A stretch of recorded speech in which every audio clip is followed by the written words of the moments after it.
B24 news আজকের আলোচিত সংবাদ শিরোনাম। সারা দেশে গত ২৪ ঘন্টায় হাম ও হামের উপসর্গ নিয়ে ১২ জন মারা গেছেন। তাদের মধ্যে ৪ জন হামে আক্রান্ত হয়ে মৃত্যুবরণ করেছেন বলে নিশ্চিত করেছে স্বাস্থ্য অধিদপ্তর। বাকি ৮ জনের মৃত্যু হয়েছে হামের উপসর্গ নিয়ে।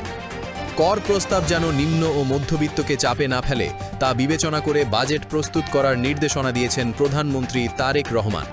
একই সঙ্গে বাজেট নিয়ে যাতে সাধারণ মানুষের মধ্যে বিরূপ প্রতিক্রিয়া সৃষ্টি না হয় সেদিকেও খেয়াল রাখতে বলেছেন তিনি। আগামীকাল শনিবার চাঁদপুর সফরে যাচ্ছেন প্রধানমন্ত্রী। সফরকালে তিনি জেলার বিভিন্ন উন্নয়নমূলক কার্যক্রম উদ্বোধন ও পরিদর্শন করবেন। এর মধ্যে রয়েছে খাল পুনঃখনন কার্যক্রম উদ্বোধন, নিম্ন আয়ের মানুষের মধ্যে ফ্যামিলি কার্ড বিতরণ এবং স্থানীয় উন্নয়ন প্রকল্পের অগ্রগতি পর্যালোচনা। পাশাপাশি তিনি দলের নেতাকর্মীদের সঙ্গে সাংগঠনিক সভায় অংশগ্রহণ করবেন। পবিত্র হজ পালন করতে গিয়ে সৌদি আরবের মক্কা ও মদিনায় আরও ২ বাংলাদেশি হজযাত্রীর মৃত্যু হয়েছে।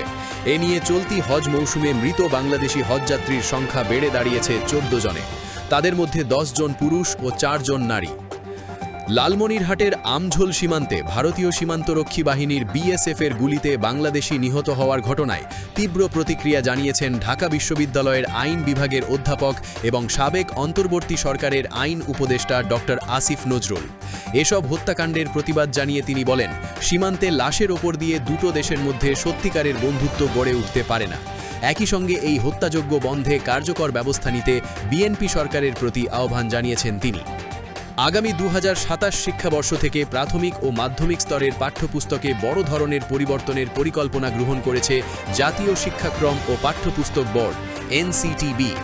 এনসিটিবির চেয়ারম্যান মোহাম্মদ মাহবুবুল হক পাটোয়ারি জানিয়েছেন, দীর্ঘদিনের পুঞ্জীভূত বিচ্যুতি ও একপেশে ইতিহাস সংশোধন করে পাঠ্য বইয়ে প্রকৃত সত্য তুলে ধরার উদ্যোগ নেওয়া হয়েছে।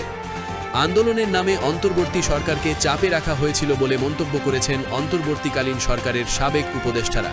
আন্দোলনের জন্যই অন্তর্বর্তী সরকার সঠিকভাবে কাজ করতে পারেননি বলে জানিয়েছেন তারা। এক বেসরকারি গণমাধ্যমে দেওয়া সাক্ষাৎকারে একথা বলেন সাবেক উপদেষ্টা ফরিদা আক্তার এবং সালেহ উদ্দিন আহমেদ। রাজধানীর সোহরাওয়ার্দী উদ্যানে মাদক বিরোধী অভিযানে এক অভিনব কৌশল অবলম্বন করেছে শাহবাগ থানা পুলিশ।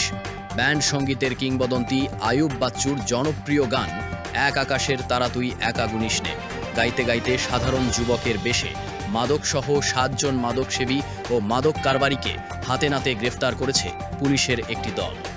ইরান পরমাণু কর্মসূচি নিয়ে ওয়াশিংটনের সঙ্গে একটি কূটনৈতিক চুক্তিতে পৌঁছাতে ব্যর্থ হলে তেহরানকে ধ্বংস বা পুরোপুরি নিশ্চিহ্ন হওয়ার মুখোমুখি হতে হবে বলে হুঁশিয়ারি দিয়েছেন মার্কিন প্রেসিডেন্ট ডোনাল্ড ট্রাম্প।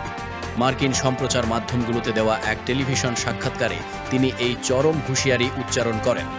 চীনের প্রেসিডেন্ট শি জিনপিংয়ের সঙ্গে দ্বিপাক্ষিক বৈঠকে ইরান ইস্যুতে তাদের মধ্যে বিশদ আলোচনা হয়েছে বলে দাবি করেছেন মার্কিন প্রেসিডেন্ট ডোনাল্ড ট্রাম্প। ব্রিটিশ বার্তা সংস্থা রয়টার্স এ খবর জানিয়েছে।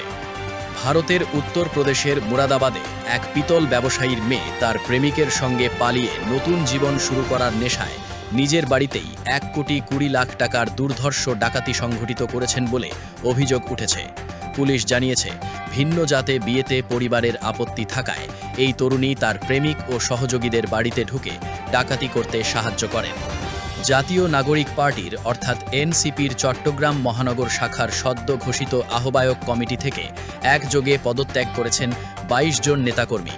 পদবাণিজ্য, চাঁদাবাজি, নারী কেলেঙ্কারি ও মামলা বাণিজ্যের অভিযোগ এনে এবং ত্যাগীদের অবমূল্যায়নের প্রতিবাদে তারা এই সিদ্ধান্ত নিয়েছেন। আন্তর্জাতিক বাজারে বড় ধরনের দরপতনের প্রভাবে স্থানীয় বাজারেও সোনা ও রূপার দাম কমিয়েছে বাংলাদেশ জুয়েলার্স অ্যাসোসিয়েশন বা বাজুস। দেশের বাজারে তেজাবি স্বর্ণের দাম কমায় এই নতুন মূল্য নির্ধারণ করা হয়েছে। শুক্রবার সকাল ১০টা থেকে কার্যকর হওয়া এই সিদ্ধান্ত অনুযায়ী এখন থেকে ২২ ক্যারেটের প্রতি ভরি স্বর্ণের দাম পড়বে ২,৪২,৪৯৫ টাকা। একটি ব্যাংক একজন গ্রাহককে সর্বোচ্চ যে ঋণ দিতে পারে সেই সীমায় ব্যাপক শিথিলতা এনেছে বাংলাদেশ ব্যাংক।